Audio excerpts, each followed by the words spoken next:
Hello, Internet. Thank you once again for joining me to talk all things vertical drama. I'm starstruck. It is, I'm actually starstruck this time. It is actually one of the most recognisable faces in vertical dramas because he has probably been in some of the most vertical dramas, and that is the actor Mark Chinnery. Mark, Thank you. hello, welcome. Hello, thank you. Please, could you give us a little bit of background about yourself, where you are from the world, where you grew up? Okay, I'm originally from Australia. My dad's British, so I have a bit of a hybrid accent. You'll probably criticize my British accent, but so I'm not going to do it. And then I lived in Japan for 20 odd years. Actually, maybe closer to 30. I was an actor in Japan for 19 years. And I'm actually back in Japan now, as you might can tell by the flower arrangements here. And I will be back in LA shortly, but enjoying my time here and was actually on set here. Doing a role in a drama. So that was a very nice thing to do. And I have been in LA for 6 years now. And yeah, still haven't acquired that American accent. I'm sorry about that. So, just out of interest, so Japan, Hmm. as a Australian Englishman in Japan, what sort of acting roles then over your period there do you tend to get? Kind of, how do you come into the cast? Okay, so I actually a lot of the roles are very similar to the roles that I get in the verticals now. So I play unbelievable amount of times I'm the doctor, and I have so many doctor pictures from my time in Japan. So maybe that's helping me getting the doctor pictures in LA. But I also play, because of my age range now, I play father a lot in Japan.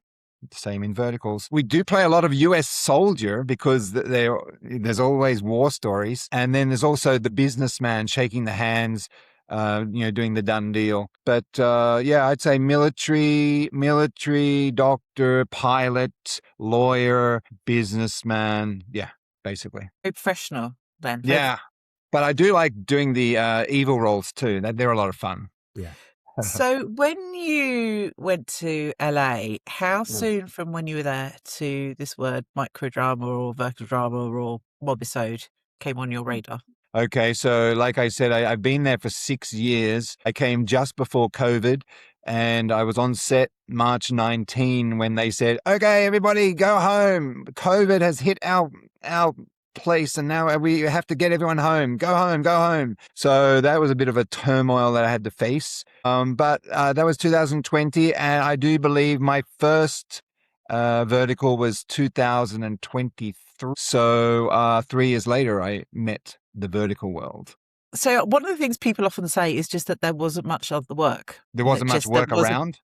Yeah, Yeah. and then that's actually partly why they were like, "Do you know what? I'm tempted by this because there's not a lot out there." Yeah, well, okay. Yeah, I don't know about that because I tend to lean on my experience in Japan a lot. So somehow I was always able to find work, and I'm pretty much a go-getter type person. So I was always keeping quite busy. But yeah, the vertical world did appeal to me. I mean, saying lines here and getting bigger roles and just being part of the process. It was it's fun. And I guess now I can't I can't be without them now. I'm so locked in. When you were doing your first few, was there particular steer given on the tone? Because obviously it's very soapy, it's very campy, and that was Right. something when I first talked to actors, they were really like, no, we're being told to act like this. This isn't like. Yeah. Yeah.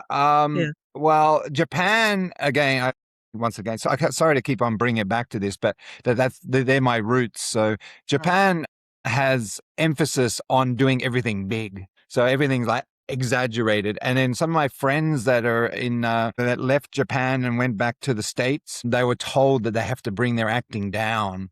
They have to be more subtle. Don't, like when you express excitement, it's not like that. We don't do it like that. And so, so I had to learn that. But then with the verticals, sometimes they say, no, more. It's like, okay, you asked for it. Here it comes. So yeah, I was comfortable with it. I didn't have any issues with it. And if it adds to the story, okay, I'm in it. So I had no problems. People might say it's campy. Some people might say it's a little over the top, change the channel and go to the next one. So, of your roles, because you've done a lot, And I Yeah. think I remember early on, you were one of the people that I spotted and then just couldn't find the information about. I'm like, I've seen this guy before. He's turned up in a lot of articles, but there wasn't the info. Do you keep them straight or do they all merge? I'm imagining they largely merge. No, they well and truly merge. Yeah, you asked me for my best one. You asked me for my best role. I might have trouble finding that, but yeah, they do merge, and a lot of titles are very similar. Yeah, I have trouble remembering. When my left foot was after my right foot, so let alone the verticals. Yeah, but great experience and working on getting better. Can I take this moment in time to say what my first vertical was? Yes, do it. Go Okay. for it. Tell us. All right. So my first vertical was a massive big mouthful. It was called Star Moon Romance Rejected and Reborn as Alpha. Wow. It's so long, isn't it? It's like, what? That's very long. Why did no one go?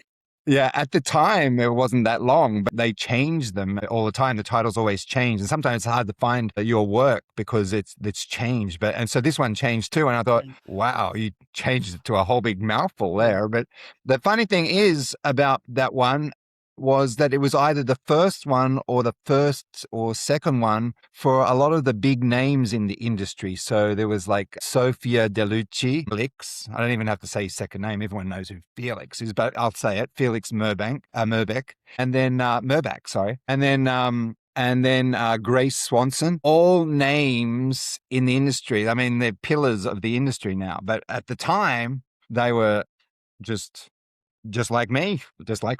So yeah, they were just like one or two timers in the industry, and they've just really kicked it off. So I'm trying to ride in their curtain tails. So that was one of the early werewolf ones as well. And I think from what I Yeah, remember, it's got I open played ending. Alpha Howard. That was a great one. Yeah, and I'm a black belt in judo, so whenever they can throw in a few stunts, I'm willing to do it, and I love it. Yeah, a gentleman by the name of Richmond Keeling played opposite me, and I said, "If you want to slam my head on the book, slam my head on the book. It's okay. I can do it." And yeah, I think it adds flavor to the production. I'm actually for the real slap, but they don't allow us to do real slaps. I love that. Mark's like, bring it on. I'll take more. Go But for yeah, it. it is amazing, that one. And there's it's a bit open ended, the ending, because it kind of it's set up for sequel. Obviously, we never get a sequel, but just saying. Can we get a I do sequel? remember being quite grumpy, but I was like, oh, and then there's like, hang on, there's 3 more episodes, and then it's like, oh no, All right. we've just. Anyway, Yeah. Well, I guess there's no sequel now. It's 2023, but you never know, right? never You know. We never can always know. go back. I want to ask you about auctions as well. Yep. I feel Oh, like yeah. you filmed a few auctions, and one of my favourite roles is you as an auctioneer getting very excited. Because I always think they should, the auctioneers, because obviously we all know the bidding goes crazy in Vertland, and you get properly excited. But I think at one point the hammer flies out your hand. Yeah, and the I don't know what you call it, but the hammer, the thing that the hammer hits, the plate, it flew off the stand. That was really funny because I really enjoyed doing that. The director said I was doing it normally, and the director said, no more. Okay, more. Okay. So I just kept on going, and then I just going crazy. And I never thought that when the plate fell off the podium that they would keep that one. I thought, okay, that's an NG there. And then I looked at the finished product and they kept that one. I went, oh my goodness. Great. Luckily I kept in character, I guess. And I had much like Felix in the game of choice, except to a lesser degree, of course. Felix was huge in that one, but very similar. I had poetic license, and I just went for it, and they liked it, and I could see people laughing off camera. And as we bid on, because I was bidding on several items, so it would be like a small motion and then a bigger motion, the big motion, then crazy motion, and yeah, it was fun. I like playing Auctioneer. It's quite good. Sometimes it can be a little awkward because you need to remember all the details about that particular item, but other times it's great. And I tend to add lib, like add things to it that are not in the script, and more often than not, the director goes, okay, they don't say anything. That makes a lot of sense. Yeah, often the bits I love, I find out you've all just added in. Yeah. Yeah, yeah. I try to do that. Like, I mean, I guess a lot of the actors do that as well. But for me, that's what the rehearsal's for, is to get the instruction from the director and go in that direction, but maybe give him a little bit more and see what he thinks. And if he likes it, he won't say anything. Or if he likes it, he'll say, oh, that was great. Or if he doesn't like it, he can tell you. But at least I haven't wasted anyone's time by doing it in the rehearsal. You don't want to do it, bring it on in the, when we're rolling. So for me, that's what the rehearsal is, to not only get, the sequences correct, but also to add a little bit and see if they like it or not. I just love it because I always think auctioneers, like, they should be more excited because they've got this billionaire who's thrown so much money. It's like, well, that's their bonus and budget source for the year, isn't it? Right. They've just made that off that item. Like, they should be that excited. Yeah, I agree. And I don't shirk that role. Whenever they give it to me, it's like, yeah, I'll take it. You give it to me. So I know you've probably played a lot of doctors as well. Oh, yeah. Untold. I'm imagining a range of doctors, of kindly doctors, and also doctors doing dastardly things, and also doctors who are very easily bribed in verticals. Yes. Yeah, I've done that. And then I went into the nearby supply room and the lady brought the bribe and I pocketed it and we were on our merry way. Yeah, same in Japan too. I've also played a lot of doctors, but also good doctors and bad doctors. And the good doctors, they don't really have much license to change. You've got to be a kind, nice doctor and bring the news. Whereas the evil doctor, he can show both sides. So there's more things to play with there. So I do prefer the evil doctor more than the good doctor, but I love being doctor.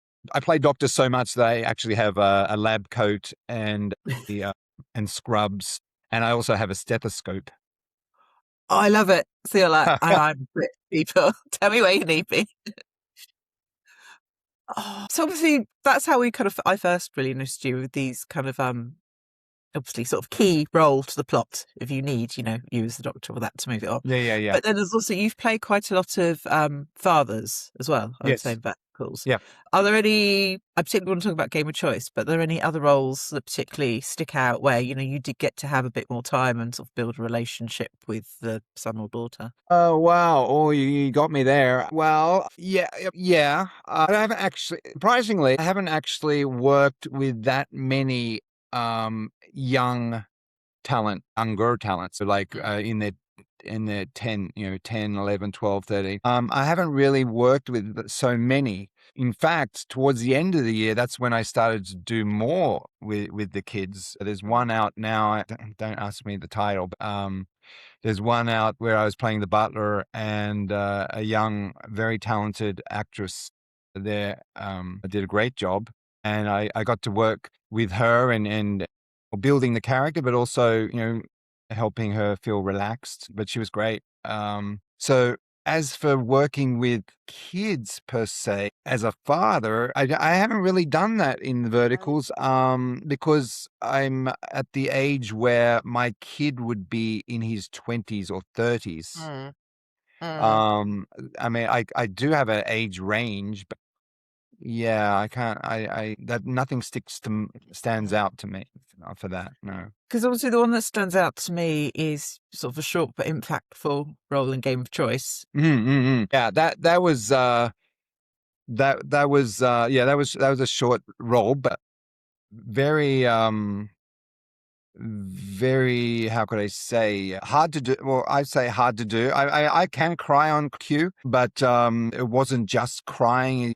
You had to show a range of emotions, and the director was actually very picky on how he wanted it done. So he really made sure that this is how we should be going about it. So yeah, that was a tough one, but I'm glad it worked out.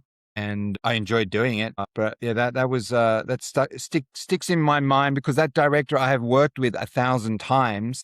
He's actually the same director that directed the one you were talking about earlier, The Auctioneer. So, and that one, he just gave me poetic license. But for this one, he was really hands-on, and that's okay. That's great because he knows what he wants. So he was very hands-on. He goes, no, you should be like this at this point. and then at this point you should be like this. And so I was happy to get his direction and move in that way. Obviously, it's an interesting one to talk about because you mentioned that your first vertical, along with a lot of other people's, is with Sofia Delucci and Felix Merback and Grace Swanson, and Yeah. 3 are all also in Game of Choice. Yes. Could you just explain a little bit of just, I guess, how far verticals have And come? so is Richmond Keeling. Yeah, of course, Richmond Keeling as well. Yeah. So, wow. Yeah, it's like a reuniting of the gang, isn't it? Could you give just like a little explanation for people to help them understand, like, just the changes there have been in that time and just like the scale of the set? I mean, I know Game of Choice was kind of extraordinary, but just. Yeah, Game of Choice, they really made a huge effort there. And yeah, I do see the scale getting bigger and bigger. I mean, the scene, like back in 2023, the actual sets haven't changed that much. I mean, there's so many huge mansions around Hollywood that we have access to. And the very first vertical was this huge mansion. I don't know if I can mention the place, but out in Bel Air. And it was massive. And I've been there back several times later. But yeah, just the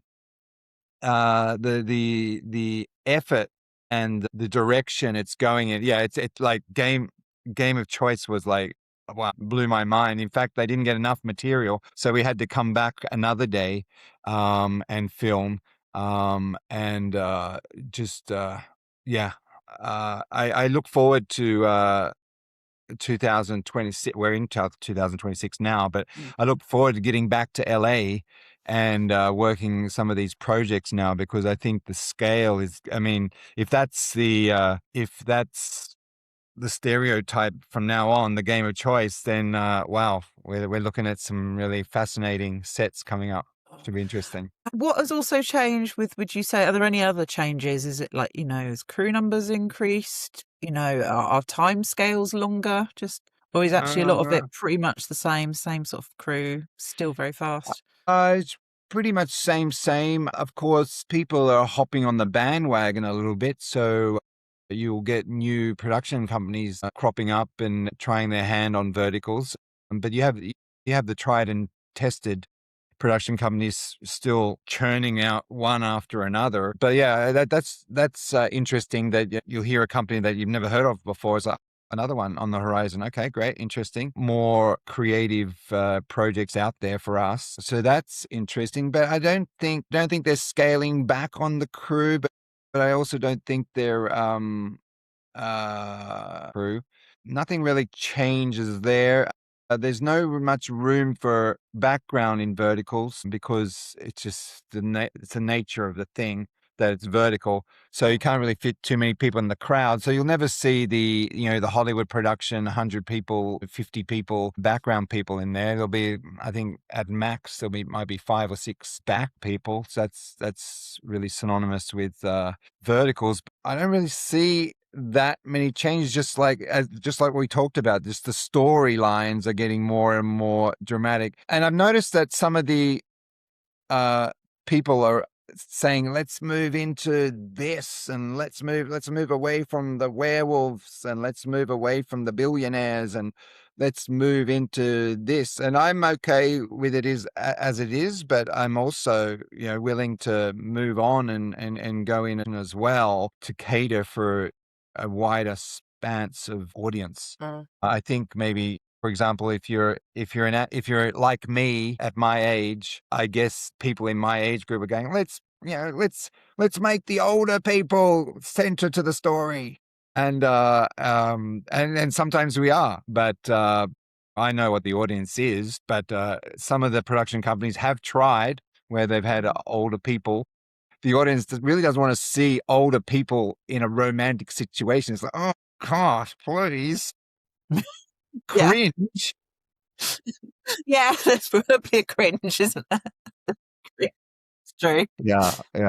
But, I do hope that there's bigger and better storylines, but I'm also willing to go down the same path. They're all fun. As someone with global roots, so I don't know how much you get back to Australia, but also being in Japan, Are verticals big in Japan? Are they something that's Ah, particularly there you rich? go. There's a good question. And I thought you might ask that. So yeah, I don't get back to Australia now because I don't have anyone there anymore. Japan, my home is America now, but I also have a second base in Japan, and I come back here at least once a year if I can. The goal would be to bounce back to and fro with work. And we're not there quite yet, but we're working on it. But yeah, I actually thought, I'm going to Japan. There'll probably be a whole vertical network over there. This is going to be fun. Not one single offer, and nothing's out there. And I know the reason why. I thought about it. I was like, well, what's happening here? I know that there are verticals with just Japanese actors, and then they have a whole pool of talent that they can pick from in Japan for Japanese talent. So that's great. But then if you want to go worldwide without being rude, I'm not sure if people are going to be interested in just Japanese talent, looking at the Japanese verticals, and particularly, dare I say it, if you're in another Asian country, I'm not sure if they would be interested in watching the Japanese verticals. So why don't they have verticals for foreign actors? Well, there's not enough pool. We have some great actors here, some really, really superb actors here, but we don't have enough of the heartthrobs. We don't have the six-pack youngsters meeting the beautiful blondes, the beautiful people. We don't have young talent and bundles of it. It could never work here. If you did try to make it work here, it would be the same person over and over and over again. So one person could go there and make an absolute killing. They could do very, very well. Yeah, if you can prompt the production companies to get on it, there could be a market to be tapped. But otherwise, and as I said, we have older people that probably could do it, but then again, you don't want to see cringeworthy people doing in romantic situations with older people. So yeah, I think that's the reason. We just don't have the pool of talent here. And I guess in China, they don't have the pool of talent there either, but they bring their stuff over to the States so then they can shoot it. And then, of course, they send certain models back to China to shoot it too. Japan's not quite there, and I'm not sure if they ever would get there. I'd never think that they would get to the point where they would send their Japanese production companies to just shoot purely verticals, and then there's no way that they're going to bring American talent over here to shoot verticals. So that's unfortunate reason why, and I guess that's the same reason why for most countries that are particularly in Asia anyway. That's the problem here. It's a shame because I was kind of looking forward to vertical in Japan, that'd be fun, and I might even be able to do it in Japanese. No, but who knows? I might be able to find a pool with a Japanese vertical, but I haven't been able to find it this time around. That's such an interesting answer, though. Thank you so much for explaining that. So thank you. Yeah. So in LA, I just want to get a picture of how much work someone like you can stack up in a week. Okay. Well, I try to work every day if I can. It might be hard for some people. They might want to take a break, but we get breaks on set, and I enjoy the atmosphere on set. And I also, like to be creative. But when I'm not being creative, unfortunately, I don't have an agent at the moment. I did, but I don't now. So I basically got to find my own work. So I'm constantly on the search. And like I said, I'm very gung-ho. So I kind of find work on my own. Fortunately, I've done enough verticals now that some of the production companies contact me and say, are you available on this day, that day? So that's great. I like that. That helps me no end because I don't have to find that job now. But I'm busy if not 7 days a week, 4 or 5 days a week. And it's not tooting my horn or anything. It's just it's the way it is. I try to find work, and I might be lucky that I can fit a whole gaggle of characters. So I can be the good guy and I can be the bad guy. My judo helps me with the bad guy where I can fall on the ground and all that sort of stuff. But I also can be the nice goody two shoe guy. Whereas if you know if you had a scar here and that guy's just a bad guy. You know what I mean? So that I think that might help me in that it's keen to be on set, and I'm always keen to add to my tally of roles. Yeah, it's always fun, and to be appreciated. If the director, some people are more appreciative than others, but if the director likes what you did, or he thinks it's funny, or he thinks it's good, great. We have thick skin. We have thick skin as actors, but we also appreciate a compliment. And so if someone compliments you on what you did, it's like, thank you. You take that on board and you try to keep that in your mind. It's like, oh, okay, I got to maybe tap into that sometime because people liked it. Yeah, it's fun being on set, and I'm always trying to be on set. And I'm not sure if that answers your question, but It does. yeah, I'm try to keep busy. You did a very good job. Any particular favourite moments or funny moments or stories on set that stand out that you can share? Funny moments. Well, it's always funny when people they fluff their lines and people up in arms laughing and carrying on and stuff like that. One of the actors, it's not really funny, but one of the actors in Game of Choice, he's into pickleball a little bit, and I'm crazy about pickleball. And so he brought 4 paddles. Well, he has them in his car all the time. And he had 4 paddles. And we had a little bit of time off between when they were setting up the studio because there's a lot of setup. It was a massive studio and massive work went into it. And so it's like, okay, let's go into the car park and play a bit of pickleball. Fun. Because otherwise you're just sitting around waiting, and maybe I'll go to the snack table and let me go to the snack table again. Yeah. It's great to be active. And we used to do that in Japan a little bit when you had time off and they allowed it. We could go out and do like stupid things like hide and seek and stuff like that.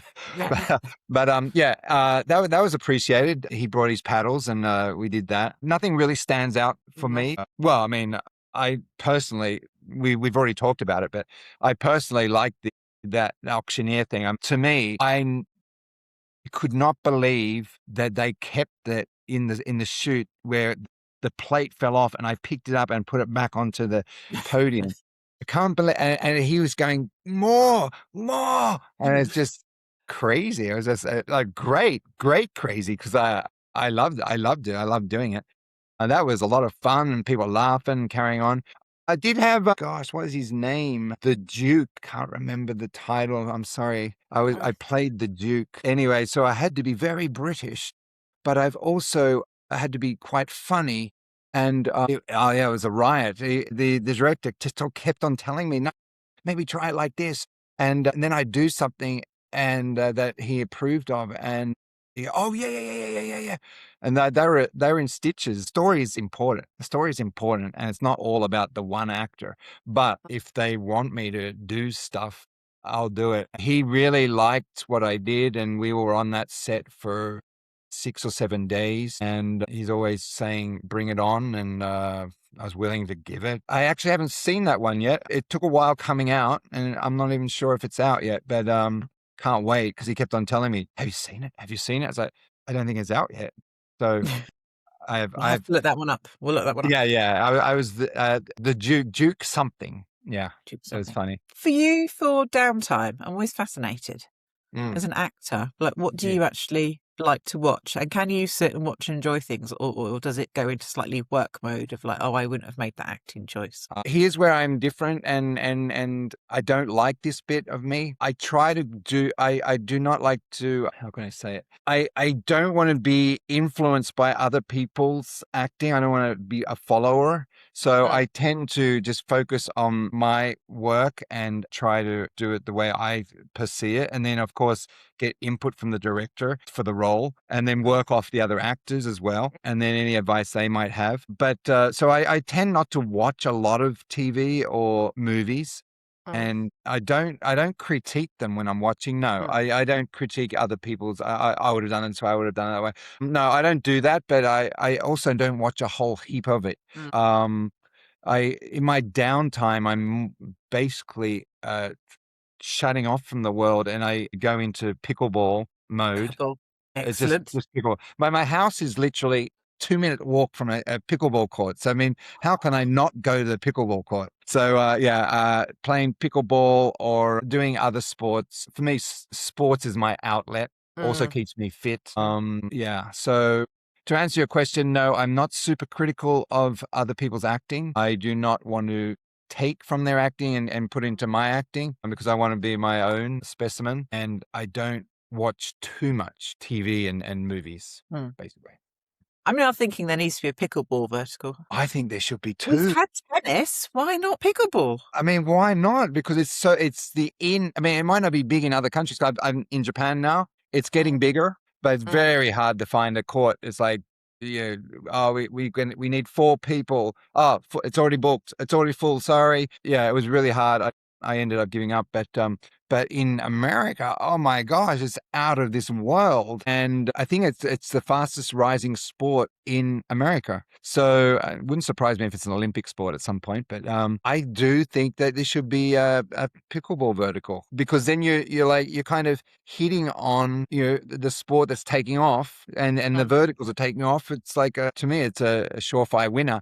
But I'm guessing that a lot of the storylines, I don't know. See, I don't know these ins and outs, and I'd love to hear it from somebody. But because sometimes the storylines really very similar, playing off each other, and I'm guessing all the storylines come from China, and either they're a manga or some sort of famous drama over there, and so it gets brought over here, and we so-called westernize it. So I guess that's why we get the choice of verticals that we do, but if we could branch away from that and get the pickleball one, sure, I'd put my hand up straight.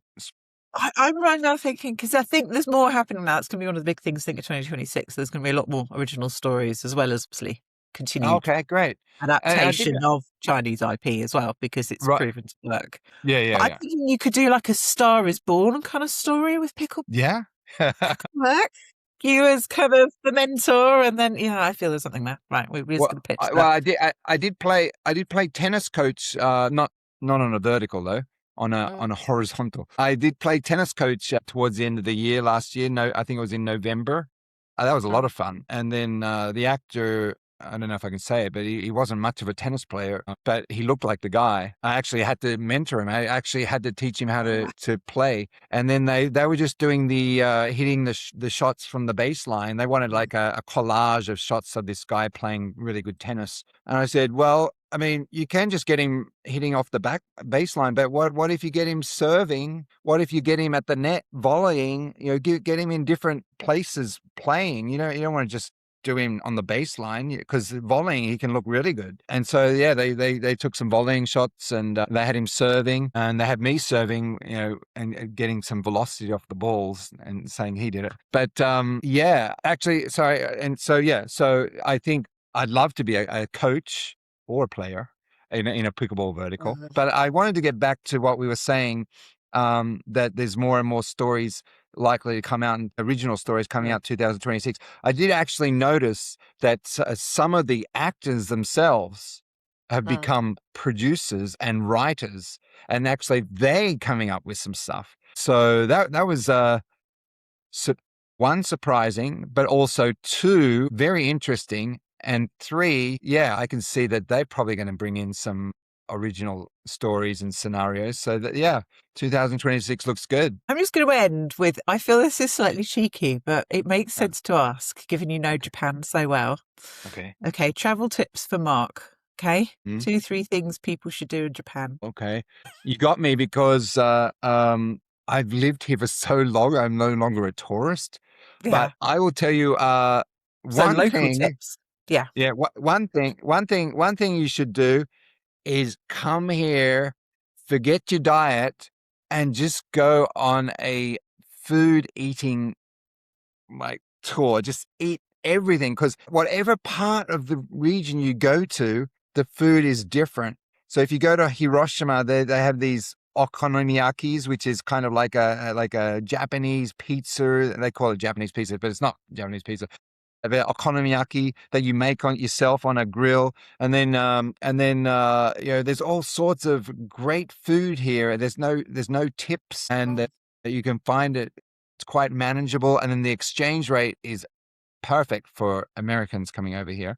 I think your dollar gets you like it's 1 yen is $1.50 or something like that. 100 yen is $1.50. So you're really getting bargain for your buck here. So yeah, I would go on a food trip, food everywhere. Just go everywhere and eat food and be open. Don't go, oh, it's got the fish heads on it. Oh, I can't eat that. Dude, try and be open. Enjoy. Two, I would get in your car and drive around. It gets a little expensive because the highways, you have to pay for the highways here. But they have this, they think that Japan is like a concrete jungle, but actually when you get out of Tokyo, there is so much to see, like greenery and some of the old places are still there, historic places. So I would get your international driver's license and come over here, because you can't use your old license here. There's a wives' tale that you can use your American license here without an international license. No, hogwash. You need to get your license before you come here. So get your international license, come over here, and then three. Nothing in well. Okay, so this. I'm going to give you four now.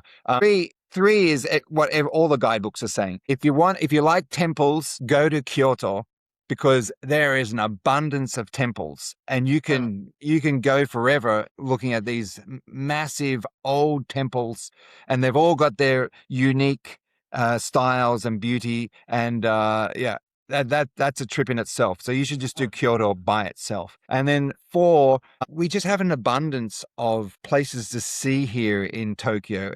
Tokyo is so huge, but the train system is so good and so safe and so plentiful. Like if you miss that train, there's going to be another one in 2 minutes. It's such an abundance of train, and everything's made even easier for the foreigner. In for example, on the subway, you just have the subway name and people I don't know what they said. I can't even remember now, but some of the longer names that they can't remember. But now they have A3.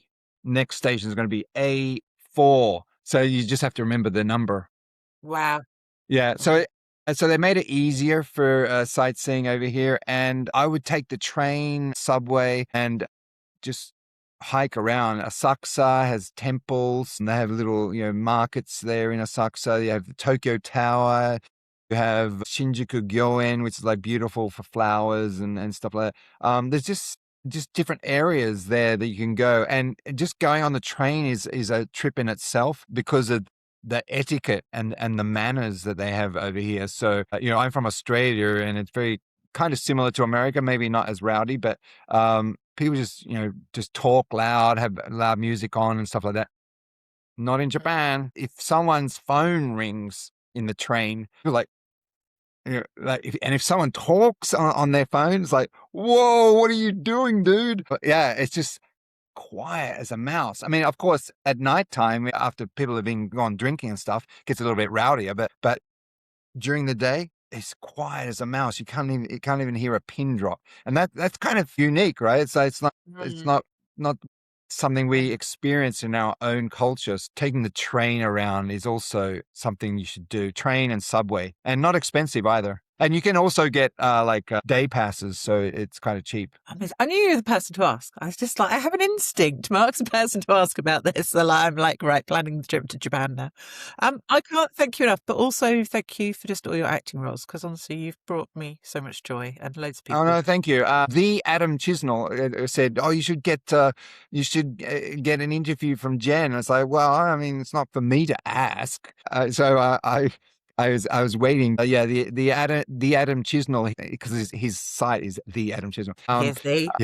The Adam Chisnell's always talking about you and saying, "Oh yeah, Jen talks about you sometimes," and I go, "Well, I'm here, and here we are now. We're done." We all want a vertical, you see. We want it where everyone thinks it's going to follow, the six pack and blonde. But actually, it's the Adam Chisnell and yourself and lots of other characters. And actually, we see your lives and we don't follow them. And we see you all having to put up with the madness of your vertical roles. So, yeah, one day we'll make that happen. But yeah. Yeah. It's a lot of fun. And Adam also, he brings his own version I think that's why people love him, is he brings his own version to the stories, and he makes a lot of fun. And I mean, he can be serious, but he can also be very comical. So yeah, I think people appreciate him, and I hope people can appreciate me in the same breath as well. 100%. Thank you so much. Safe travels back to LA, and can't wait to see you on my phone soon. All right, great. Sounds good. Thank you. Thanks a lot.